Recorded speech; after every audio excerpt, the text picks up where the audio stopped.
Mari kita bersama-sama membaca kitab suci dari Injil Yohanes pasal ke-11. Injil Yohanes pasal ke-11. Kita akan membaca dari ayat 54 dan seterusnya. Injil Yohanes pasal 11. Kita membaca dari 54. Karena itu Yesus tidak tampil lagi di muka umum di antara orang-orang Yahudi. Ia berangkat dari situ ke daerah dekat padang gurun, ke sebuah kota yang bernama Efraim. Dan di situ ia tinggal bersama-sama murid-muridnya. Pada waktu itu hari raya Paskah orang Yahudi sudah dekat. Dan banyak orang dari negeri itu berangkat ke Yerusalem untuk menyucikan diri sebelum Paskah itu. Mereka mencari Yesus dan sambil berdiri di dalam bait Allah, mereka berkata seorang kepada yang lain, "Bagaimana pandanganmu? Akan datang jugakah ia ke pesta?"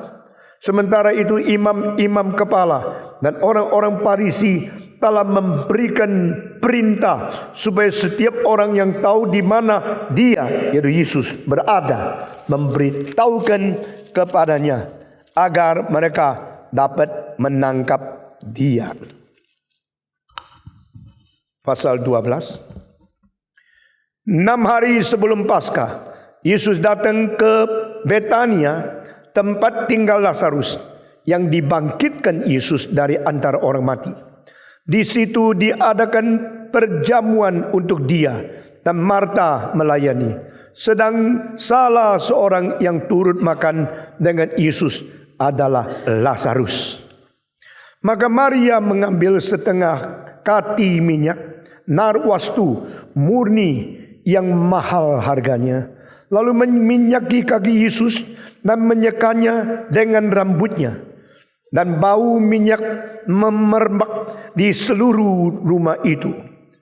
Tetapi Yudas Iskariot, seorang dari murid-murid Yesus yang akan segera menyerahkan dia, berkata, "Mengapa minyak narwastu itu tidak dijual 300 dinar dan uangnya diberikan kepada orang-orang miskin?" Hal itu dikatakannya bukan karena ia memperhatikan nasib orang-orang miskin, melainkan karena ia adalah seorang pencuri. Ia sering mengambil uang yang disimpan di dalam kas yang dipegangnya. Maka kata Yesus, "Biarkanlah dia melakukan hal ini, mengingat hari pengkuburan aku. Karena orang-orang miskin selalu ada padamu, tetapi aku tidak akan selalu ada padamu." Atau terjemahan lain, karena engkau sering bertemu dengan orang miskin, tapi engkau tidak sering ada aku di tengah-tengah kamu. Pembacaan kitab suci sampai di sini. Saudara-saudara, menjelang hari Paskah yang terakhir, yaitu kematian Kristus sudah dekat. Seluruh Yahudi mereka ramai-ramai menjalankan apa yang menjadi kerutinan hidup mereka. Mereka menjalankan apa yang diperintahkan oleh kitab suci di dalam bait Allah. Yaitu setiap tahun orang Yahudi harus 3 kali ke Yerusalem. Engkau harus meninggalkan rumahmu, meninggalkan kampungmu, meninggalkan kotamu, berjalan ke Yerusalem untuk berjumpa dengan Tuhanmu. Saudara-saudara, daya tarik agama begitu besar sampai orang miskin boleh jual segala sesuatu, boleh bekerja berbanding tulang asal bisa melunaskan apa yang dituntut oleh agama mereka. Dan sampai sekarang tidak ada politik yang mempunyai kuasa itu, tidak ada ilmu yang mempunyai kuasa itu. Banyak ilmuwan, saintis mengatakan kalau kita sudah menemukan semua rahasia yang diperoleh daripada ilmu pengetahuan, manusia tidak perlu bertakhayul lagi, manusia tidak perlu agama lagi. Itu mimpian daripada sesuatu gerakan yang disebut sebagai yang disebut enlightenment of Klerung. Saya selalu sengaja baca menjadi of keliru. Saudara-saudara, orang-orang di dalam of Klerung, mereka pikir manusia sudah dewasa, manusia sudah menjadi akil balik, Mulai dari kalimat-kalimat dari Immanuel, kan, man has come of age. We are now mature. We are no more child, no more infant. Kita bukan lagi anak kecil. Kita bukan lagi anak-anak yang tidak tahu apa-apa, ditipu oleh agama. Kita sekarang sudah akil balik. Kami sudah menjadi dewasa. Kami sudah mempunyai daya rasio yang cukup untuk menganalisa segala sesuatu yang menjadi teka-teki sebelum ini, yang dianggap misterius, yang dianggap kuasa Allah, yang dianggap rahasia agama. Semua kita bongkar, kita expose. Mari kita memberikan sesuatu eksposisi mengenai apa itu rahasia ilmiah. Lalu manusia boleh tidak perlu kembali ke dalam agama lagi, karena manusia sudah pintar, sudah tahu, tidak usah ditipu oleh agama. Betulkah kalimat kepercayaan superstitious itu benar? Jawab, mutlak salah. Orang yang beragama bukan orang bodoh. Orang yang beragama, orang yang berteknologi, bersains, banyak yang sudah mendapatkan gelar yang tertinggi. Mereka tetap baca kitab suci. Mereka tetap berlutut dan berdoa. Mereka tetap berpuasa. Mereka tetap pergi ke tempat ibadah. Mereka tetap berziarah. Mereka tetap pergi ke gereja. Mereka tetap mencari hadirat di hadapan Tuhan. Saudara-saudara sekalian, Yesus Kristus pada waktu pergi kepada tempat Yerusalem menurut perintah daripada keadaan di dalam Taurat 1 tahun 3 kali. Dan Yesus menjalankan. Karena apa? Karena dia adalah dilahirkan di bawah Taurat. Born under the law of Moses. Dia harus menjalankan segala perintah. Menjalankan segala peraturan sesuai dengan tuntutan Taurat. Yesus melakukan sebagai anak manusia. Dia menjadi anak Allah yang tidak ada hak istimewa. Meskipun dia anak Allah, dia tetap melayani, tetap mengalami kesengsaraan untuk menjadikan diri sempurna. Dia belajar taat melalui penderitaan-penderitaan yang dialami oleh dia. No exception, no privilege. He submit himself and he obey all the law of Moses. Dan saudara kalau perhatikan ayat tadi, itu adalah 6 hari sebelum hari Paskah. Berarti itu orang Yahudi sudah dekat hari-hari Paskah. Bahkan 1 minggu sebelum sampai harinya sudah tiba di Yerusalem. Minta cuti lebih panjang supaya tidak sampai lambat. Banyak orang ikut kebaktian lambat setengah jam, lambat 1 jam. Tapi kalau engkau sudah membiasakan di lambat. Di sini orang Yahudi 1 minggu sebelum hari Paskah mereka sudah berada di dekat Betani, sudah berkumpul dekat Yerusalem karena mereka mematuhi perintah-perintah daripada Tuhan. Dan saat itu saudara-saudara, Yesus Kristus dikejar-kejar oleh orang-orang Farisi, dikejar-kejar oleh pemimpin-pemimpin agama Yahudi. Karena apa? Mereka sudah mengambil keputusan, mempunyai niat kejahatan yang sudah dipersatukan. Tangkap dia, bunuh dia. Saudara-saudara, mereka membunuh Yesus kenapa? Karena Yesus melanggar Taurat. Yang melanggar Taurat harus dibunuh. Iya.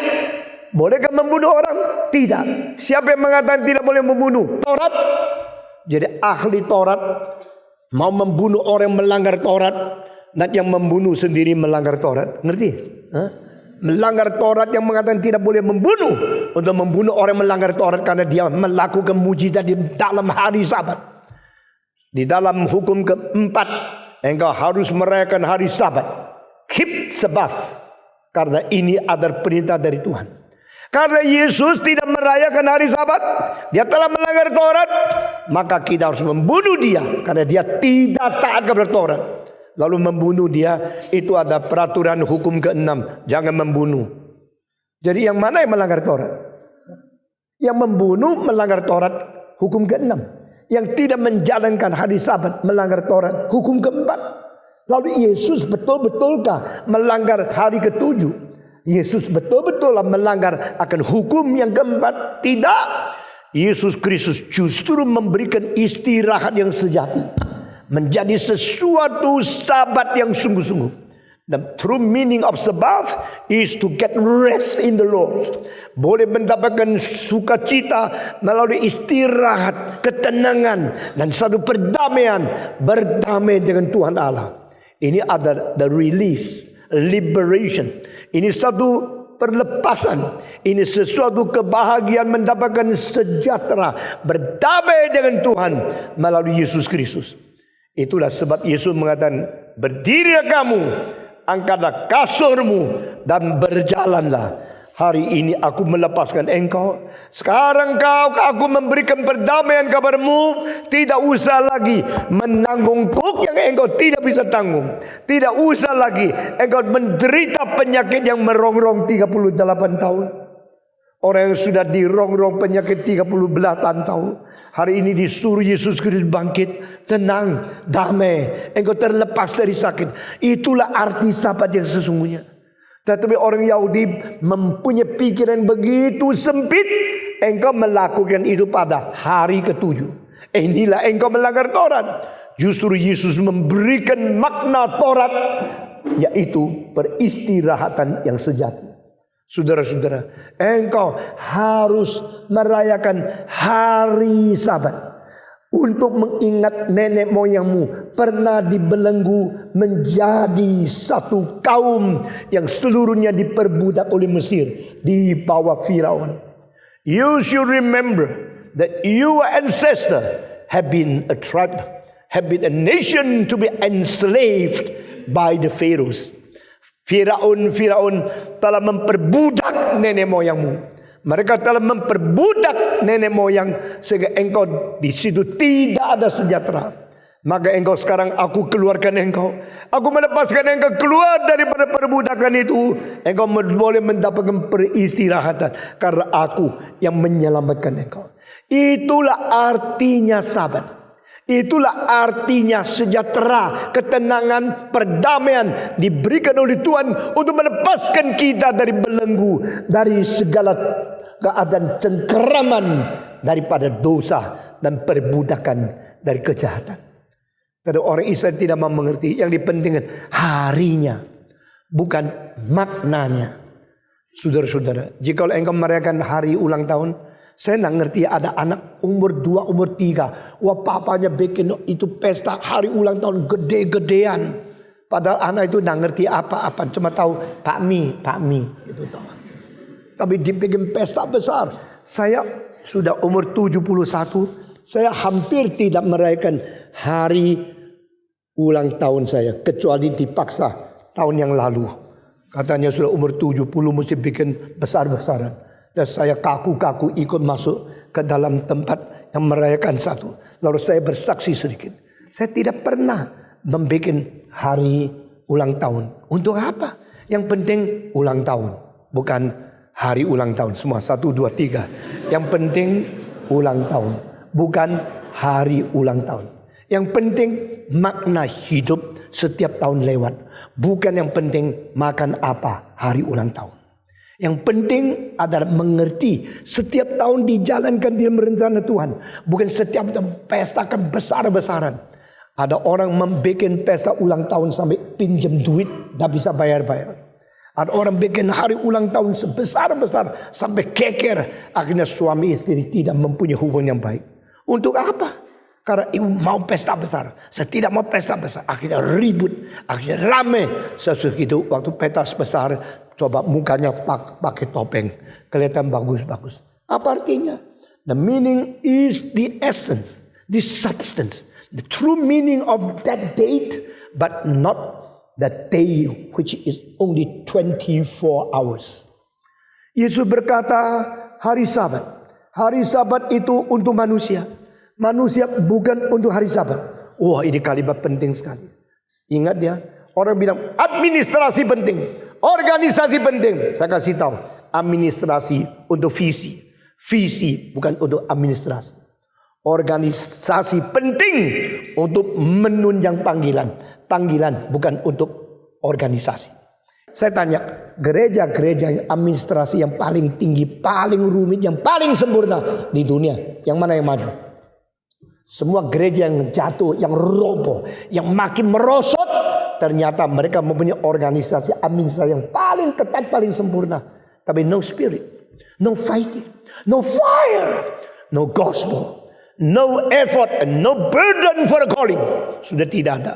Saudara-saudara, salah satu gereja yang paling megah, paling indah, dibikin uang paling banyak, yang paling mengagumkan seluruh dunia, itu ada Crystal Cathedral. Tahu apa yang saya katakan? Siapa tahu Crystal Cathedral? Coba angkat tangan. Siapa yang pernah melihat gereja? Coba angkat tangan. Kalau engkau pergi Garden Grove, engkau pergi dekat Orange County, engkau berada di selatannya daripada Los Angeles, engkau menemukan satu gereja yang seluruhnya kaca. Kalau gerejanya semua kayu, akustiknya murah. Kalau kaca, akustiknya mahal. Ikutnya. Saudara-saudara, gereja itu merubah sistem akustik paling sedikit 18 kali. Pada tahun 83 saya berada di gereja itu. Saya melihat cilaka. Kaca. Kaca untuk akustik tidak baik. Kayu itu baik. Dan karpet tidak baik. Dan itu marmer juga tidak baik. Tetapi kalau sedikit marmer ditambah dengan kayu yang banyak, itu baik. Nah, saudara-saudara sekalian, pada waktu kita melihat Crystal Cathedral yang begitu megah, begitu mewah, kalau matahari datang kaca-kaca mengkilap-kilap begitu, itu telah menjadi satu gereja yang dianggap terindah di seluruh dunia. Tapi sekarang hutang 45 juta dolar Amerika tidak bisa bayar. Lalu mereka seperti orang yang sudah bangkrut total. Administrasi bagus, organisasi bagus, tetapi Robert Schuller sudah tua, anaknya sekarang dipecat daripada dia, penerusnya tidak ada, pendengarnya makin kurang, dan gereja itu mulai menjadi sepi, uang tidak cukup, tidak bisa bayar ini, tidak bisa bayar itu. Dulu saya pernah melihat pertunjukan performance of the Christmas story yang begitu indah. Malaikat turun dari angkasa, tapi malaikat yang asli terbang. Ini pakai kawat. Saudara-saudara. Lalu melihat unta masuk apa saja. Kelihatan seperti engkau pergi di Bethlehem di dalam versi kemewahan. Karena dulu unta itu jalan-jalan keringetan. Ini unta jalan-jalan di dalam gereja AC yang sangat full. Nah, saudara-saudara, malaikat turun semua begitu bagus. Dan satu kali masuk $25. Dari seluruh dunia orang kaya bayar aja, bayar, masuk. Sudah masuk sekarang ternyata uang untung, uang rugi, uang utang untuk company-company ikut terjun. Tidak memberikan itu semua fasilitas termasuk camel, termasuk dan semuanya. Tetap tidak bisa bayar. Setiap tahun utangnya terus tambah. Dan sekarang harus klaim mereka sekarang tidak bisa bayar, bangkrut. Saudara-saudara, itulah sebab di dalam Alkitab kita melihat Tuhan tidak akan mementingkan administrasi organisasi lebih dari panggilan dan pengabdian dan visi dan misi ketaatan kepada Tuhan Allah. Yesus sampai naik ke surga belum ada majelis. Yesus sampai sudah kembali kepada takhta di surga, belum di gerejanya ada majelis. Sampai pasal ke-6 baru ada. Saudara-saudari kecil saya melihat di Indonesia gereja besar. Sekarang saya lihat sendiri semua menjadi kecil. Dan dari dulu kita lihat reform tidak ada apa-apa. Reform tidak ada sebidang tanah 1 senti pun tidak. Reform tidak ada apa-apa. Dan akhirnya Tuhan memberkati kepada kita. Dan saya ketakutan kalau kita tidak mengingat visi, kita tidak mengingat beban, kita tidak mengingat panggilan, kita hanya terus membuat besar secara organisasi dan administrasi saja. Itu akan membahayakan hari depan. Saudara-saudara, Yesus sebagai manusia ikut cara-cara, tata-tata semua yang sudah ditetapkan. Dia sampai di Yerusalem. Tetapi waktu dia sampai di Yerusalem sudah diperintahkan, barang siapa menemukan di mana munculnya Yesus, harus lapor di mana Yesus. Kita sudah siapkan semua orang yang pakai baju preman dan menyimpan diri, menghindari diketahui oleh siapa, untuk langsung menangkap dia, lalu diadili, lalu dibunuh. Saudara-saudara, ternyata yang sangat ingin membunuh bukan orang biasa. Yang paling berani membunuh adalah orang agama. Agama bukankah mau damai? Agama bukan memberi hidup, bukan memberi bahagia. Tetapi saudara-saudara, hari ini tetap kita melihat yang paling berani membunuh justru bukan orang ateis. Yang paling berani membunuh bukan animis. Orang yang paling berani membunuh adalah orang yang beragama dan menjadi pemimpin agama. Agama menjadi hal yang sangat indah. Agama juga menjadi hal yang paling menakutkan. Kecantikan wanita menjadi bahagia yang besar dari Tuhan. Kecantikan wanita juga menjadi jerat dari setan yang membawa manusia kepada perzinahan. So many things are so good, and all good things from God, a blessing from God, a grace from God. But the most graceful and all the blessing from God could be used as the most ugliest thing in the world. Be careful. Anak-anak yang pintar, pintarmu boleh menjadi alat setan. Perempuan-perempuan yang paling cantik, cantikmu boleh menjadi alat iblis. Pemuda-pemudi yang paling sehat, kesehatanmu boleh menjadi alat perzinahan. Jangan sombong. Mari kita kembali kepada Tuhan yang sungguh-sungguh mengabdi, sungguh-sungguh taat, sungguh-sungguh mempunyai perasaan takut kepada Tuhan. Berbahagialah orang seperti itu. Amin. Berkatalah dengan dari hatimu, amin. Jangan kita main-main sama Tuhan. Kita hidup hanya satu kali. Satu kali sukses di dalam rencana Tuhan, atau satu kali kolaps di dalam rencana setan. Itu harus kita bertanggung jawab di hadapan Tuhan. Yesus sudah tahu orang mau tangkap dia. Yesus sudah tahu orang mau membunuh dia. Yesus sudah tahu siasat-siasat dan semua lubang-lubang yang bahaya yang menjerat dia sudah direncanakan oleh musuhnya. Kalau demikian, ke Yerusalem tidak? Jawab, should I go? If I know that are so many difficulties inside, so many dangers hidden there. If I will be trapped, I will be murdered, I will be killed in Jerusalem, should I still go? Saudara-saudara, nah inilah eksistensialisme. Manusia yang play safe. Sekarang saya ngomong gini sudah mau nangis. Sekarang banyak pemimpin-pemimpin gereja cuma taunya play safe. Apalagi yang sudah menjadi pimpinan gereja, yang gajinya sudah besar, kedudukan sudah tinggi, dan sudah mendapatkan keuntungan banyak. Mereka ketakutan kehilangan status quo. Saya tidak perlu kemuliaan, kuasa, kekerasan, diktatorship daripada dunia. Saya tidak perlu ada ajudan, tidak perlu ada orang yang mengawal, tidak perlu. Karena itu adalah kemuliaan duniawi, itu ada nafsu kedagingan, itu ada cara manusia yang keji di hadapan Tuhan. Mari kita bersandar kepada Tuhan. Kita menyandari segala sesuatu yang dijanjikan oleh Tuhan. Dan kita taat, kita sungguh-sungguh melayani Tuhan. Itulah orang ini berkati oleh Tuhan. Demikian Yesus mengambil keputusan pergi. This is the most dangerous time. This is the dangerous occasion where I will be killed there. But I still go. I will go. No retreat, not reserve. Saya tidak akan mengundurkan diri, tidak akan menyamankan diri. I am not playing safe. Saya makin tua makin menghina pendeta-pendeta yang play safe. Wang Mingtao berkata, di dalam masa kesulitan, berdirilah paling depan.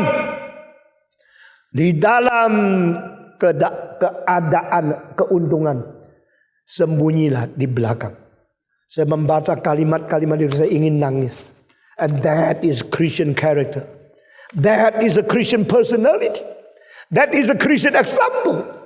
Saudara-saudara, kalau ada untung semua rebut ke depan. Kalau ada kecelakaan semua lari ke belakang. Itulah cara setan yang tidak mungkin menjadi contoh dan teladan yang baik untuk orang Kristen. Yang menjadi teladan bagi kita adalah Yesus Kristus. Waktu Yesus mau ditangkap dia tidak pergi. Dia bertanya kepada mereka, whom seek ye? Di dalam Matius Passion, di dalam John Passion, menulis teliti sekali semua ayat-ayat mengenai kesengsaraan Kristus. Begitu sesuai dengan Alkitab. Setiap huruf, setiap suku, setiap kalimat dimasukkan ke dalam musiknya. Whom seek ye? Jesus of Nazareth, Jesus of Nazareth. Jesus answered and said, I am he. Saya umur 18 pertama kali mendengar Johannes Passion. Saya meneliti kalimat-kalimat itu. Saya menangis. Karena Yohanes Sebastian Bach tidak menulis I am he. Dia mengatakan I am he. So peaceful, so firm, and so solemn, so honest, and so brave. Begitu tenang, begitu stabil, begitu damai, dan begitu berani. Saudara-saudara, keberanian bukan ditandai oleh kekasaran. Saya berani. Itu keberanian orang kerdil. Keberanian yang agung adalah keberanian meskipun harus menghadapi kematian. Tetap tenang. Tetap sejahtera. Tetap di dalam perdamaian yang begitu besar. Siapakah yang kau cari? Jesus of Nazareth. Jesus of Nazareth. Waktu menulis kalimat-kalimat jawaban dari musuh Yesus, dia langsung berubah menjadi kegelisahan. Langsung berubah menjadi satu kekacauan, keberanian yang kasar. Yesus Nazaret, Yesus orang Nazaret. Lalu Yesus menjawab, I am he. Sesudah itu mereka semua jatuh ke belakang. Kenapa jatuh ke belakang? Menurut kitab suci, orang jatuh ke belakang adalah orang kerdil yang menangkap Yesus, tapi hatinya tidak ada pegangan. Waktu Yesus mengatakan, sayalah dia. You cari saya. Loh, kalau engkau saya cari membunuh, kenapa tidak lari? Kalau Yesus tidak lari, maka mereka yang jatuh ke belakang. Itu bukan kepenuhan Roh Kudus. Saudara-saudara sekalian, Alkitab begitu indah menulis segala sesuatu begitu rumit, begitu dalam untuk menggugah pikiran kita. What is the truth? A true gentleman is always steady. A true gentleman is always brave and calm. A true gentleman is always peaceful. Saudara-saudara, saya sangat cinta itu passion daripada Yohanes. Khususnya pada lagu terakhir. Dam di dam dam dari dam dam dam dam di dam dam dari dam dam dam di dari dam dam di yang sudah menjalankan kehendak Tuhan, yang sudah melunaskan semua kewajiban. Anak Allah yang diutus oleh Allah datang ke dunia. Sekarang boleh tenang. Boleh menerima sejahtera yang terakhir. Di dalam kuburan. Menunggu Tuhan menetapkan kemuliaan terakhir bagi dia. Itu sebab Yesus masuk ke Yerusalem. Dan saudara-saudara pada pasal 12 dikatakan. Sebelum Yesus masuk ke dalam Yerusalem. Dan dia melewati satu kota kecil namanya Betani. Maria mungkin berada di Betani dengan satu rumah yang tidak besar. Dengan keadaan sederhana sekali. Karena Betani mungkin tidak lebih daripada 100 keluarga. Kota yang kecil sekali. Dan menghadapi Yerusalem di Bukit Zaitun. Semua orang yang datang ke Yerusalem dari arah itu harus melewati desa Betani. Dan Maria, Marta, dan Lazarus ada di situ. Baru pasal 11. Yesus mengatakan Lazarus bangkit. Dan bangkitlah orang mati itu. Sesudah Yesus menyingkir diri. Karena dia tahu di Yerusalem banyak orang mau membunuh dia. Dan dia menyembunyikan diri. Berada di tempat dengan muridnya tinggal diam di situ. Dari pasal 12 dia muncul lagi. Karena dia tidak play safe. Dia mengetahui di sini ada bahaya. Di sini ada orang mau membunuh saya. Disitulah saya harus pergi. Karena ini rencana Allah bagi saya. I should not hide myself. I should not play safe for my status quo. I should go and execute what is planned by my Holy Father in heaven. Yesus datang di situ. Lalu di situ dikatakan ada perjamuan untuk dia. Marta melayani. Marta memang bakatnya melayani. Dia memang adalah pengurus di dalam departemen penata layanan. Saudara-saudara, sedang salah seorang yang turun makan dengan Yesus adalah Lazarus.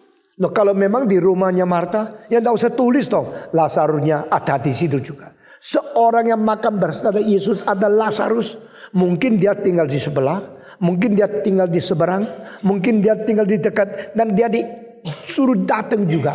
Marta berada, Maria berada, Lazarus berada, yang melayani dan yang dibangkitkan semua sekeluarga keliling Yesus Kristus. Maka di situ, maka Maria mengambil setengah kati minyak narwastu murni yang mahal harganya.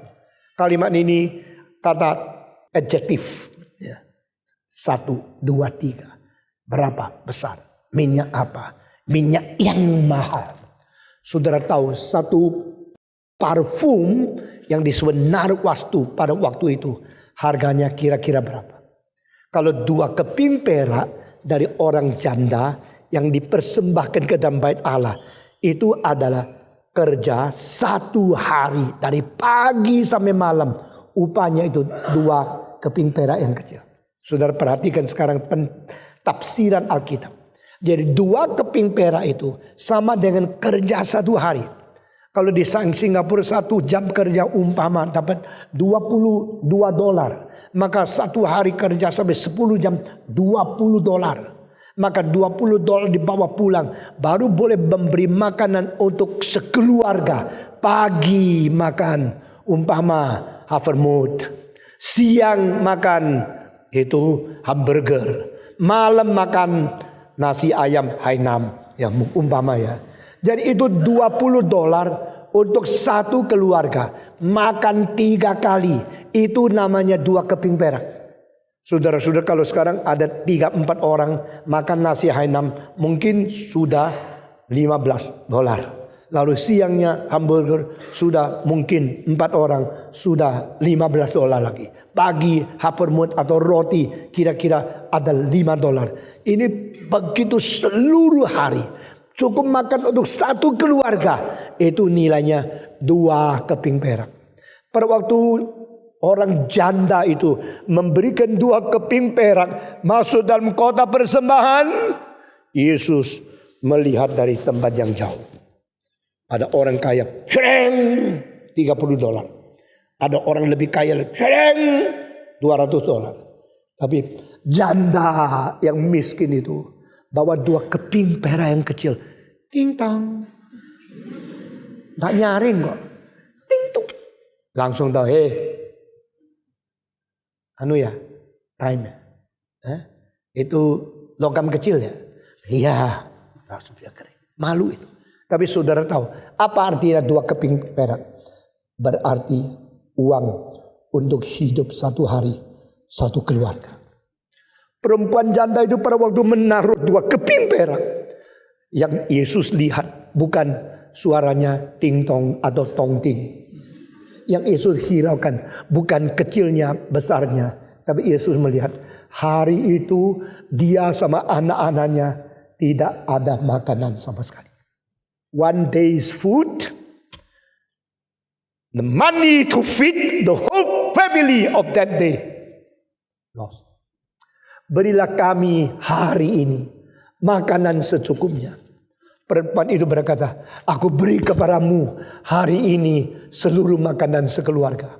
Maka Yesus bilang, dia lebih cinta Tuhan. Yang dia berikan lebih daripada orang-orang kaya yang menaruh uang sisa. Sudah 3 gereja yang bicara sama saya. Orang yang memberi uang yang paling berarti dari orang miskin. Karena mereka memberikan yang ada pada mereka. Dan kalau sudah diberikan kepada Tuhan, selalu menjadi hidup lebih susah. Tapi pada orang kaya yang memberikan 10 juta, 100 juta, itu cuma upilnya dia. Itu cuma sisa-sisa kekayaan yang tidak perlu. Kasih Tuhan juga tetap mewah. Tidak kasih juga hidup tetap mewah. Mereka tidak pernah kerugian apa-apa. Saudara-saudara, dosen, rektor saya, waktu saya masih umur 22, khotbah di atas mimbar. What you give to the Lord is not according to what you give, but God will see what you left in your pocket, in your house. Tuhan tidak melihat apa yang kau berikan. Tuhan lihat apa yang kau sisakan bagi diriku. Saya kaget. Kalau begini saya memberikan sesuatu yang tidak mengurangi kebutuhan saya sama sekali. Itu sisa-sisa uang. Uang kecil yang saya kasihkan Tuhan. Apakah Tuhan itu pengemis? Apa Tuhan itu adalah beggar yang memerlukan uang sisa-sisa saya? Why don't I give my best to the Lord? Di sini kita melihat bedanya persembahan dari Marta dan adiknya perempuan.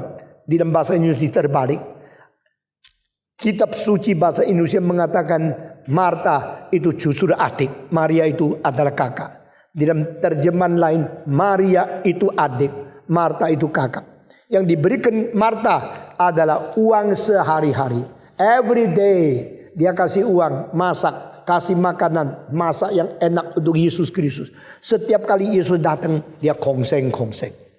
Setiap kali Yesus sebelum datang, dia pergi ke pasar. Dan persembahan dia adalah harian, daily offering. Tetapi Maria lain. Maria kelihatan saben hari tidak memberi persembahan. Hari biasa tidak memberi persembahan. Tetapi sekali dia memberi persembahan. Persembahannya itu minyak perfume narwastu. Minyak narwastu itu mahal menurut kalimat ini.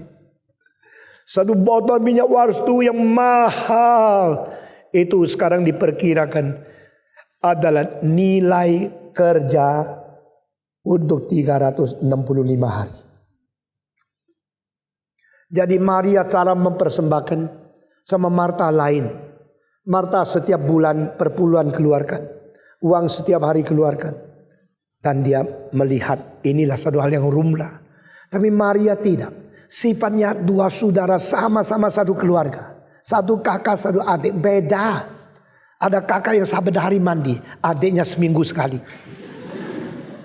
Ada kakak yang cuci bajunya rajin digantung-gantung. Ada adiknya yang mesti sudah satu keran yang baru pergi untuk cuci satu kali. Setiap orang itu lain. Di dalam persembahan pun lain. Marta saben hari beli sayur, Yesus datang masak kasih dia makan. Marta tidak, kumpulkan uang. Kumpulkan uang kerja. Dan dia punya upah sampai 365 hari. Akhirnya menjadi satu jumlah yang besar. Dan bukan untuk Yesus makan. Bukan pakaian Yesus. Bukan suruh dia beli tiket naik kapal terbang ke Danau Toba. Maria mengatakan, saya memberikan minyak narwastu yang paling wangi, yang paling harum di seluruh dunia untuk menghormati guruku, Tuhanku.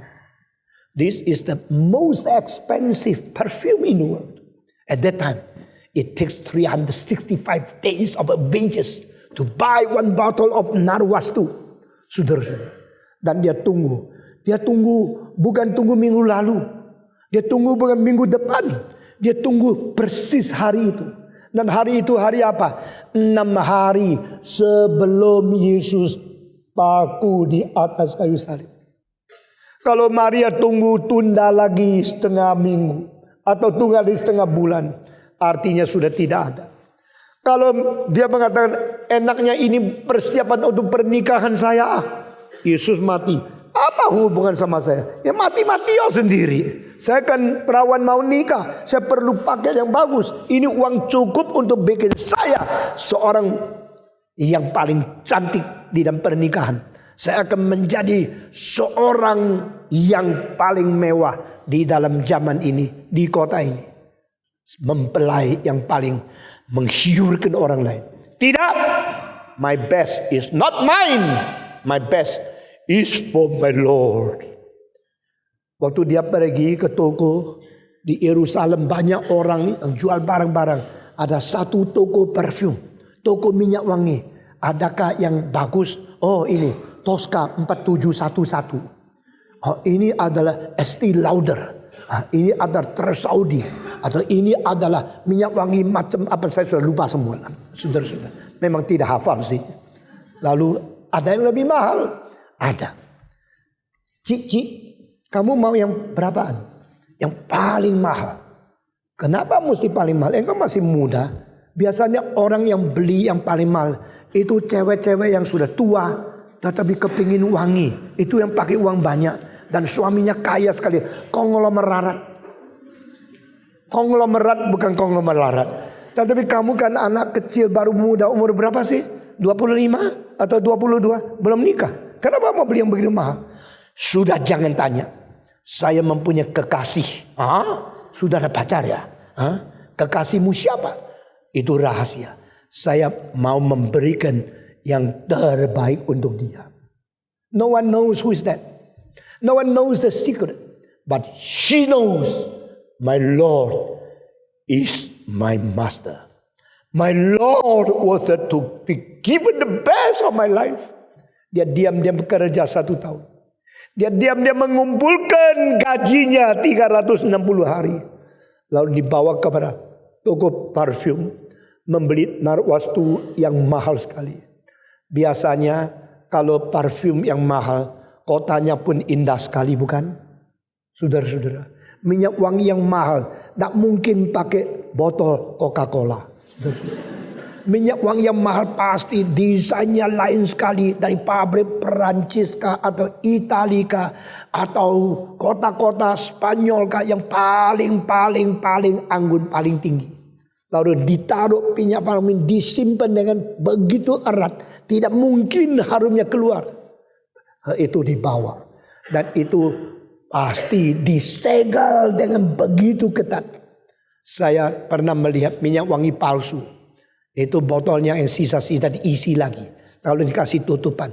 Tapi dari tutupnya sudah tahu tidak beres. Saudara-saudara. Minyak wangi yang paling asli, yang paling ketat, yang paling sempurna.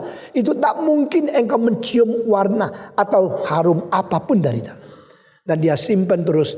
Saya boleh membayangkan Maria terus pikir hari apa ya. Kapan Yesus datang lagi ya. Sudah 3 kali dia tidak datang. Tapi kalau datang lagi mungkin sudah dekat Paskah. Terus dia siap. Baru saja adiknya Lazarus dibangkitkan pula daripada orang mati. Dan waktu itu dia tidak menghiraukan dan dia tidak menyatakan apa-apa. Tapi sebentar Yesus pergi balik lagi. Dia hitung-hitung. Sisa 6 hari. 6 hari lagi hari Paskah. 6 hari lagi ini mungkin kesempatan terakhir. Maka di tengah-tengah pesta itu dia keluarkan minyak narwastu di hadapan umum. Dia pecahkan. Kenapa pecahkan? Botolnya pun dia tidak mau bawa pulang. Kalimat ini sangat berarti. Saya tahu seorang famili saya ada di Amerika. Di kamarnya botol minyak wangi ratusan. Saudara-saudara. Minyak wangi sudah selesai, botolnya taruh di situ. Ada bentuk seperti menara daripada Eiffel. Ada bentuk seperti perempuan, macam-macam minyak parfum, botolnya ratusan di situ. Dan Maria berkata, "This is my only one. This is my best one. This is my most expensive one. And I will give it to my Lord, to master of my life, to lover of my soul, Jesus Christ, my Lord, my Savior." Saya akan pecahkan sehingga bawa pulang botol pun tidak ada. Cintanya tuntas kepada Kristus. Cintanya tidak meninggalkan satu sisa apapun yang boleh mengingat inilah jasaku. Dulu aku pernah memberikan minyak begitu mahal kepada dia. Tidak. Everything sacrifice. The total surrender to Jesus Christ. Nothing left for my memory. Nothing left to show my merit, my contribution, or my thanksgiving to Jesus Christ. Nothing. Everything belong to the Lord. Botolnya pun saya akan hancurkan. Lalu buang di sampah. Tidak ingat lagi jasaku. Ini adalah cara mencintai Tuhan yang terbaik. Saudara-saudara. Dan saat itu waktu dia piang pecahkan itu, hoi, yang kaget itu Yudas. Loh kok dipecahin? Kalau tadi botolnya kasih saya jual di Loa tetap ya $20. Kenapa dipecahin? Apalagi jangan dibuka, jangan dibuka. Kalau sudah dibuka disiramkan sudah habis. Dan mungkin balik lagi kan? Kalau balik lagi harumnya sudah lain kan? Saya dengar Chang Ching Kuo, dia begitu kalau minum rokok, satu kali buka satu bungkus, satu diambil, 19 yang kasih bawahnya. Setiap kali kalau dia minum rokok, pasti cuma ambil satu. Sudah ambil satu bungkus itu ada 20 batang. Begitu batang pertama dipakai oleh dia, silakan ambil. Orang tanya, kenapa ya? Dia mengatakan, harumnya dibungkus di dalam bungkusan rokok itu sudah berapa bulan, dan semua warna itu semua ditutup dan disegel dengan baik. Harumnya rokok itu cuma bisa buka satu kali. Begitu buka, ambil yang pertama, yang lain sudah ngowos, yang lain sudah bocor, harum sudah hilang. Ini semua ambil saja. Dia cuma mau ambil satu, the first one. And every time the first one, every time the first one. Dia penikmat first one, and you second one, third one, fourth one. Begitu.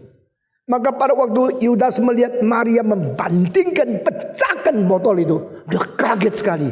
Aduh, coba tadi jangan dibuka, jangan dipecahkan, lalu serahkan kepada saya. Itu paling baik. Lalu saya jual. Sudah saya jual, lalu saya serahkan untuk pekerjaan Tuhan. Begitu ya. Saudara-saudara, langsung fasih tidak berkata, kenapa tidak jual botol itu untuk mendapatkan 300 dinar perak? 300 dinar. Berapa banyak? Gaji daripada 1 tahun. Berapa mahal? Kalau kamu satu hari bisa mendapatkan $50, maka engkau 1 tahun dapat berapa uang? Coba bayangkan. Hampir $1.800. Kalau satu hari 50, maka 10 hari 500. Lalu kalau 1 tahun itu 355, itu jadi belasan ribu dolar. Lalu itulah uang yang dibuang oleh Maria demi mencintai Tuhan. Kenapa tidak dijual 300 dinar dolar lalu dibagi ke orang miskin? Wah, ini alasan paling baik. Inilah perkataan ideal paling sempurna, menyatakan, Yudas cinta Tuhan dan cinta orang miskin ya. Dia bisa memberikan uang kepada banyak orang, pikiran betul-betul hebat. Yudas semua tidak pintar, paling pintar hitung uang. Yudas paling hebat di perekonomian. Saudara-saudara, engkau yang belajar ekonomi, awas dulu ya. Jangan kamu ikut-ikut Yudas ya. Ini ekonom terbesar di dunia. Bukan Adam Smith, bukan Karl Marx. Ekonom terbesar di dunia adalah Yudas. Karena dia menemukan satu cara memperkaya. Kalau Yudas mau kaya, jual guru. Hebat lah. Itu kreatif loh, inovatif loh. Dari Adam sampai sekarang cuma satu ekonom. If you are poor, you sell, you auction, you a teacher. Jadi kalau mau menjadi orang kaya, auction Stephen Tong di Christie, di Sotheby.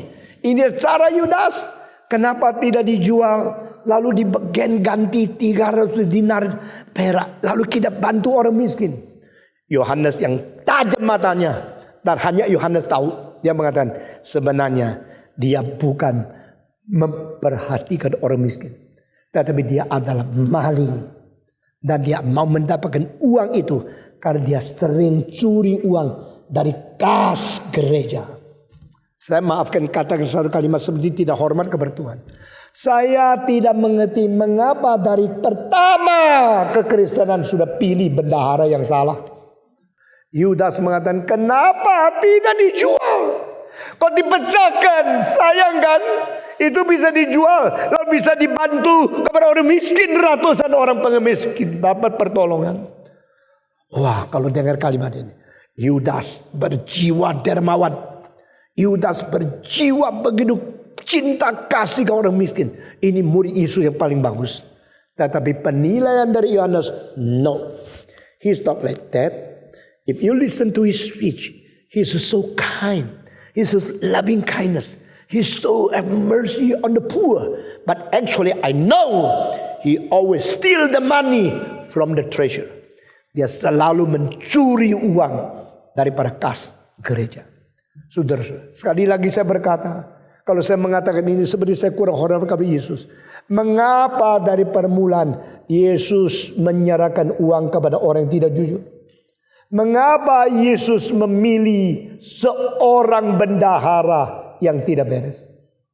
Segala sesuatu ada alasan yang paling bijaksana dari Tuhan yang kita sekarang tidak bisa jawab. Tapi saya berkata kepada saudara, memang Tuhan sengaja membiarkan hal ini terdapat kesalahan untuk membuktikan banyak orang mengikut dia, motivasinya tidak beres. Dan Tuhan sengaja membiarkan hal ini menjadi batu sentuhan yang menjatuhkan Yudas. Memang Yudas tidak termasuk kaum pilihan yang kekal. Biar dia yang gagal. Saudara-saudara sekalian, Yudas mengatakan kalimat itu, semua tepuk tangan. Wah, good.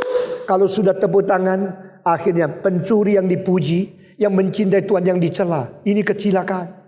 Berapa banyak waktu kita salah mengerti. Lalu kita mencela orang yang cinta Tuhan. Kita mencela mereka yang berkorban. Engkau salah. Engkau strategi. Tidak betul. Engkau telah buang uang begini banyak. Boros. Dan engkau memuji. Wah, usulan Yudas bagus ya. Betul-betul dia mencintai Tuhan. Dan betul-betul dia melaksanakan rencana Tuhan. Betul-betul dia mencintai orang miskin. Dia mengingat ratusan orang pengemis yang perlu uang. Saudara-saudara sekalian. Waktu Yesus melihat yang cinta dia Maria, yang mencela yang dicinta Yudas. Sekarang dia muridnya, yang wanita dihina sama yang pria, yang sungguh dihina sama yang palsu, yang mencintai Tuhan diolok-olok oleh yang benci kepada Tuhan. Di tengah keadaan demikian, Jesus cannot keep silent, cannot keep quiet. Jesus speak out and criticize. Kenapakah engkau harus mencela dia?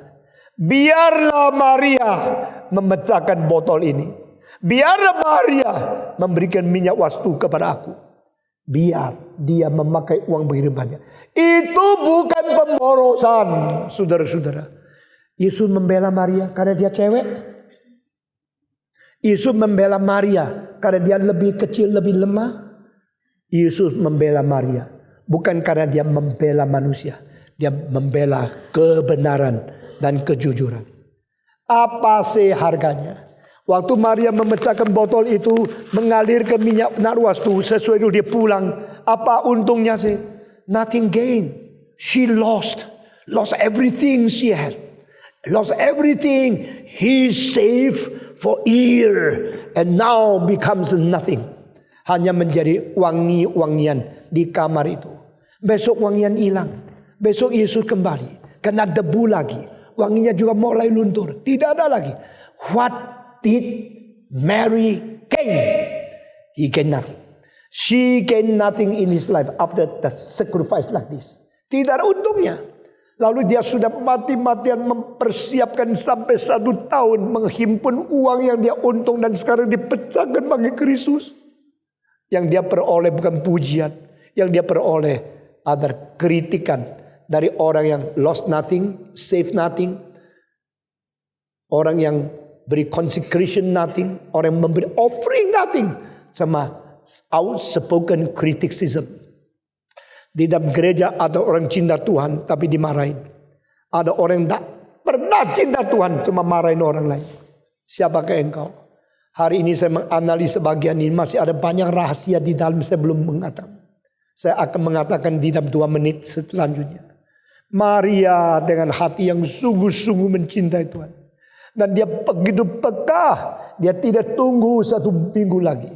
Dia tidak mendahului 1 minggu sebelumnya. Persis pada saat terakhir Yesus datang ke Yerusalem. Kali terakhir sebelum Yesus masuk ke dalam bait Allah. Merayakan hari Paskah. Terakhir kali berada di Betani. Dia pecahkan. Lalu dia siram kepada kaki Yesus. Lalu melap kaki Yesus dengan rambut.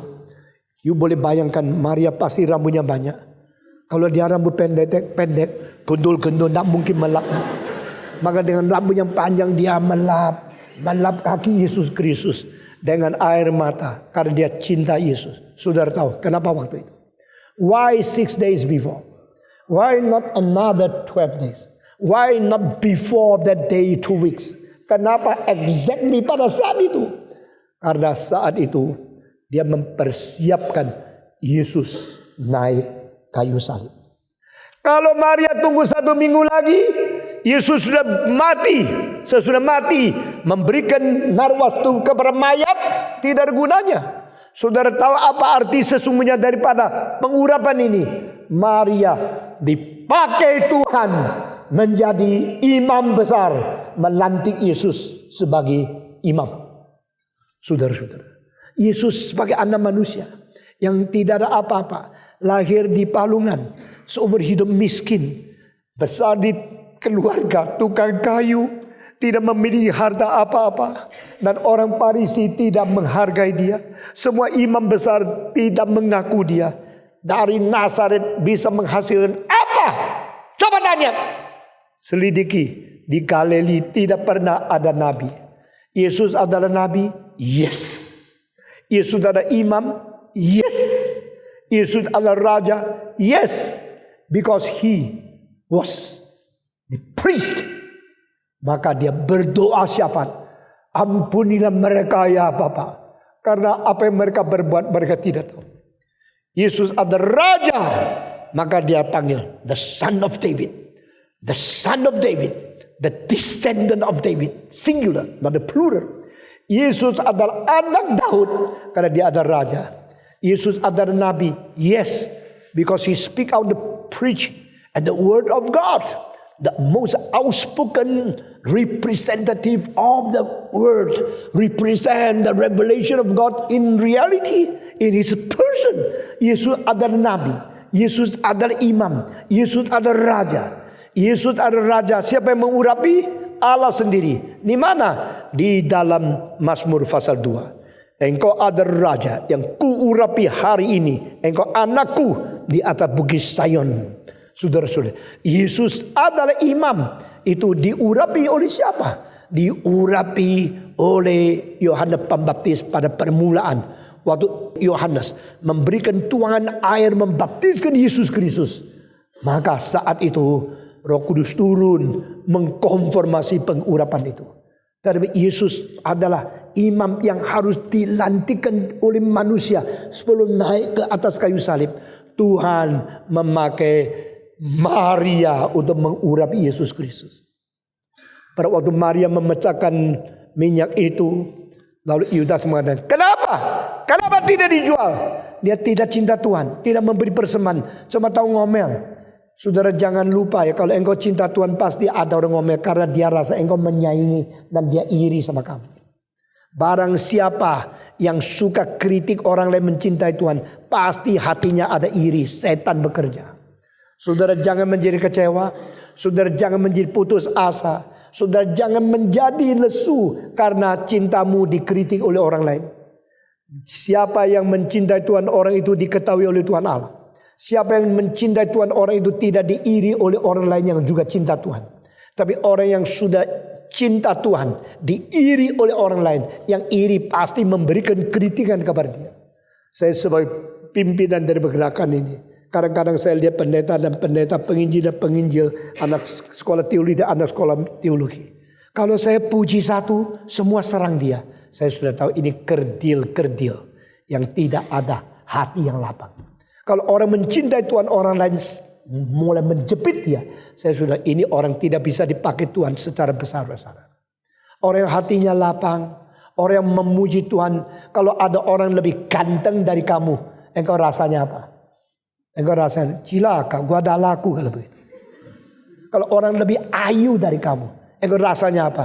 Waduh saingan berat, gua bisa nak nikah. Kalau orang lebih pintar dari kamu, apa perasaanmu? Waduh cilaka, saingan berat. Sekarang di sini saya susah promosi. Saudara jangan selalu ingat, if somebody is more beautiful than you, that is a masterpiece created by God. Praise God. Ada orang lebih pintar dari kamu, praise God. Your creature is so intelligent, so wise, so clever. I give glory to you. Orang yang tidak ada sesuatu iri hati, pasti hari depannya lancar. Meskipun kadang-kadang dirugikan, tidak apa-apa. Salah satu dosa yang saya tidak pernah ada adalah iri. Saya mengingat kembali dari kecil sampai umur 71. Pernahkah saya iri? Jengkel. Tidak ada. Itu bikin sendiri lebih cepat mati. Semua ikut satu dua. Iri bikin diri lebih cepat mati. Orang pintar saya senang. Orang dapat gelar doktor saya puji. Orang bisa mengkhotbah dengan baik saya angkat. Semua orang yang baik, yang pintar, yang lancar, yang ada bakat. Saya bersyukur kepada Tuhan. Itu sebab saya yang tidak begitu pintar dijadikan Tuhan pemimpin gerakan ini. I'm not worthy. Saya tidak layak. Saya banyak hal tidak layak. Saya arsitektur bagaimanapun tidak mungkin seperti orang-orang insinyur yang terkenal. Tapi waktu saya diberikan tugas saya kerjakan. Akhirnya Tuhan konfirmasikan satu-satu. Tidak perlu iri. Yang penting Tuhan mau pakai atau tidak. Pada waktu Yudas melihat Maria yang pakai uang begitu banyak, membeli narwastu begitu mahal, lalu dipecahkan begitu berani. Dia bukan puji. Aduh Maria, sudah berapa lama sih engkau kerja? Tidak. Engkau kenapa tidak jual? Ini bisa dapat 300 dinar perak. Kenapa tidak menolong orang miskin? Wah, semua bilang, wah ini dermawan. Betul-betul cinta orang miskin. Setelah dua reaksi itu sudah dinyatakan, Yesus berkata, biarlah perempuan ini mengurapi saya dengan minyak marwastu. Itu bukan pemborosan. Itu tidak perlu dijual oleh orang miskin. Yesus berkata, orang miskin sering ada di sekitarmu. Kamu tidak sering memiliki aku di tengah-tengah. Apa artinya? Kau tidak, ini kesempatan terakhir. Tahu tidak artinya dia mengurapi aku? Seorang imam yang mau mati untuk seluruh dunia. Yang mengerti siapa? Yang mengetahui siapa? Yang melihat kesempatan sebegitu berharga hanya kali ini. Siapa? You don't know. You don't feel. You are not sensitive at all. But this lady knows what she should do. And she is now doing what is the most valuable things. To catch up the most valuable opportunity. You do not appreciate her. And you criticize her. You make your judge on her. Why are you judgmental? Saudara-saudara, Yesus tahu siapa mencintai dia.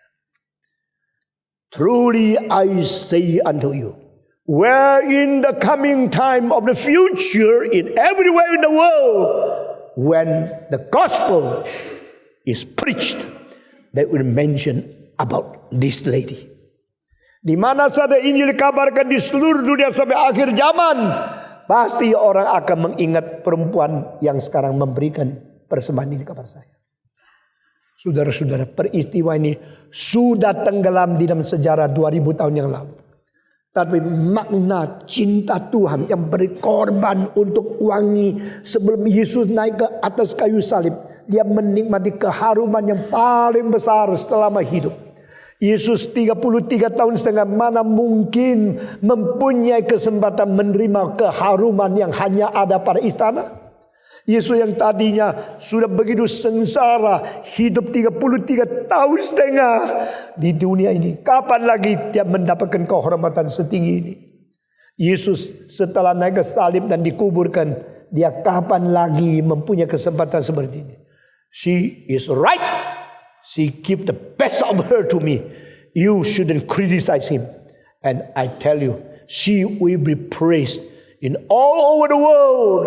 When people listen to the gospel, her name will be mentioned until the end of the world. Kiranya Tuhan memberkati kita. Peristiwa-peristiwa jadi ini sudah mendekati hari terakhir. Dan di fase 12 mencatat peristiwa ini sangat indah. Saya mengakhiri khotbah ini dengan berkata, satu kontras relativitas. You always have the poor beside you. But you rarely have me among you. Kamu sering ada kesempatan menolong orang miskin. Tapi kamu tidak sering ada saya di tengah-tengah kamu. Nah, saya belum menjelaskan kalimat terakhir ini. Ini merangsang kita bagaimana menilai apa yang penting, apa yang tidak penting. Satu kalimat yang indah sekali. First thing. First, semua. Orang yang bijaksana adalah orang yang mengutamakan hal yang paling penting. Orang yang tidak mementingkan yang paling penting dan mementingkan yang paling tidak penting itu orang bodoh. Orang bijaksana adalah orang yang mementingkan hal yang paling penting. Saya mau tanya, di dalam hatimu, di dalam hidupmu, apakah hal yang paling penting? Jawab. Pacar, sekolah, uang, gengsi, status quo, kemuliaan dunia, atau pujian manusia, atau to do the will of God. Pemuda-pemudi, kenapa engkau pilih menjadi pedagang? Pemuda-pemudi yang fasih ini, yang begitu bagus, eloquent, yang pikiran begitu jernih, kenapa engkau tidak pilih menjadi hamba Tuhan? Dan kalimat ini sudah salah. Lebih benar adalah kalau Tuhan pilih engkau menjadi hambanya, kenapa engkau tolak? First thing. First. Saya bersyukur pada Tuhan. Saya sudah umur 70 lebih. Dan saya berani katakan seumur hidup, saya put my God in the first place. I said everything, the first thing first. Dan Tuhan memberkati kita. Mari kita berdoa. Bapa di dalam surga, pimpinlah kami. Beri pengertian lebih mendalam dari setiap ayat yang sudah kami baca. Yang Tuhan berikan di dalam kitab suci menjadi pedoman hidup kami. Sehingga kami tidak tersesat. Kami tidak terhambur. Kami tidak membuang semua kesempatan dan prioritas yang penting yang Tuhan berikan kepada kami di dalam hidup kami. Dengar doa kami. Dalam nama Yesus Kristus, penebus dan juru selamat kami yang hidup. Amin.